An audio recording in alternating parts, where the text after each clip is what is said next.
complete honesty question here.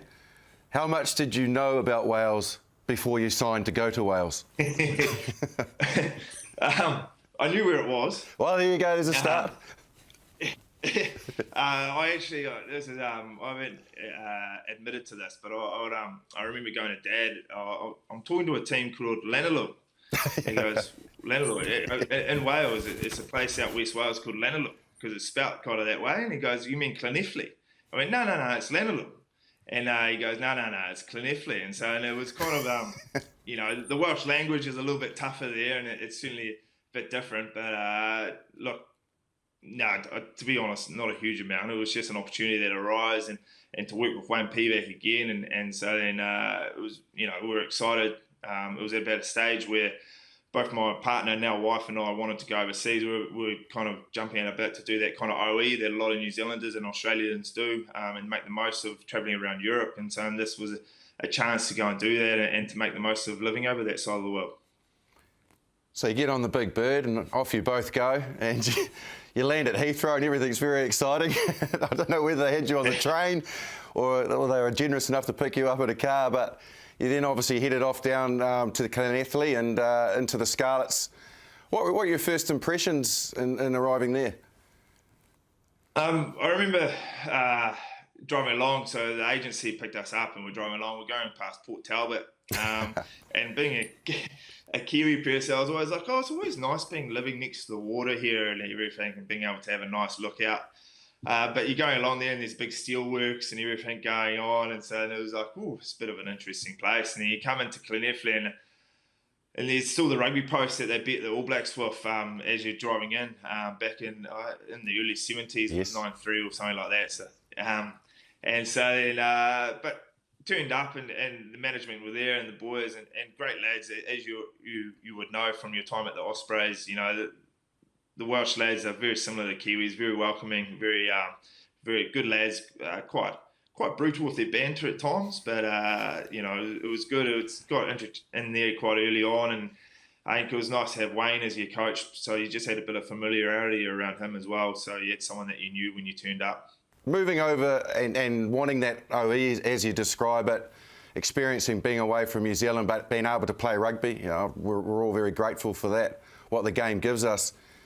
In your mind, moving to Wales, had you ever thought about playing for Wales one day? Was that ever in your mindset, or you were just over there doing your thing? No, it was just over there doing our thing. I was like, I just wanted to come over, experience that OE, as you said. And for the first 2.5 years, that's pretty much what we did. I remember the coaches started giving me, clauses in my contract, or saying that there was clauses in my contract, because I go into their office and I say, oh, it looks like we've got a Friday game that weekend, and then we've got a Sunday game the following weekend. Does that mean we've got Saturday, Sunday, Monday off? They're like, yes, Parksy, we do. And so I'm like, oh, good, sweet. So my wife and I would then go and book. You could fly. I remember we got to Denmark for £7 flights, Portugal, places like that. And so, no, it wasn't really on the radar. And then it was at time when you started to renegotiate or look at options and you're looking at other places. There were a couple of rumours and not rumours, but there was a couple of, a bit of chat out there saying that, if you stick around, there could be an opportunity there. And so I thought to myself, why not? It would be an amazing opportunity. And so then you may as well try and give it as much of a crack as you can. And hopefully, something might come of it. Yeah, I had the same experience actually with the Ospreys. My beautiful daughter was born over there, so when she was obviously born, I was off work, and I remember the first day I went back into the meeting room, and nobody had known, and I walked in there, and everybody turned around when I walked in, and they looked at me, and no one said anything, and it was deathly quiet, and I said, "What?" And they said, "Boy or girl?" And I said, "Girl." Ah. And then they just carried on with the meeting. so I think they're hoping for maybe a little Welsh rugby player there somewhere, but that's the way that they are. So how did you qualify? So just qualified on the 3-year residency rule. Yep. So actually, I arrived on the 2nd of December 2014, I think it was. And then the 2nd of December, we're playing the Springboks in the last autumn game. And so I didn't actually think that I'd be involved, and I actually booked to go back to New Zealand because I had my brother's wedding to go back to 2 weeks before that, and my sister and brother-in-law were getting married the following weekend as well. So I had 2 weeks in New Zealand there, and then all of a sudden I got picked, and so it was kind of that got put on hold. So I had to fly out. I could only go to one wedding, which was my brother's, and so I had 6 days out of the UK, and of that 6 days, it was only 3 nights in New Zealand. So she was a pretty hectic little period, but got back in, and then got back, and there was the weekend. The third weekend was when we were playing the All Blacks, so it was quite nice to be involved in the build up to that game and training with the boys. And then after that, the following week was when I was actually involved and fully involved, and it was something that that whole build up, just that experience of it. It was an amazing week, and it was memories that I'll cherish for a very long time. So obviously you had the opportunity, you got selected, and you made your Test debut. What was it like pulling on that jersey and running out and representing Wales?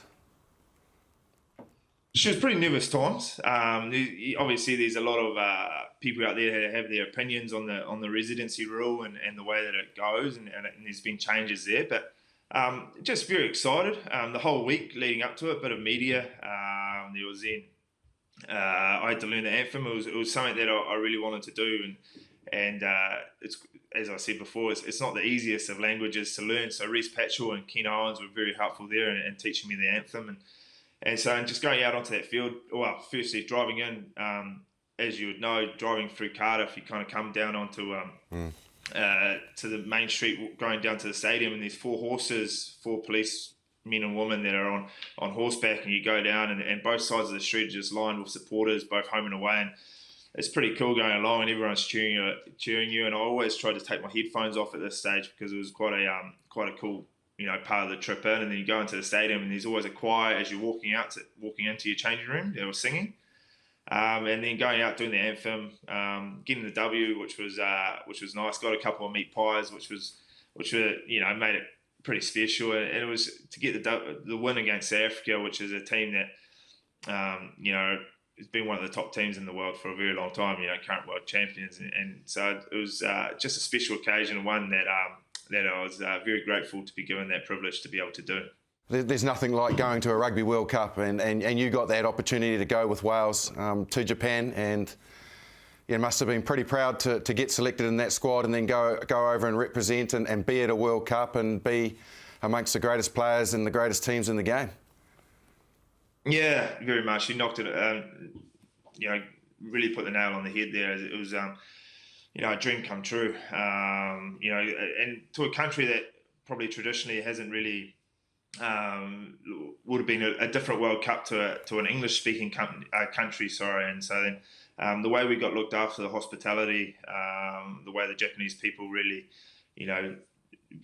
just got stuck into it. It was an amazing time over here, and to be able to play and to go as far as we did, only be 3 points, maybe 5 minutes away from almost probably going one game better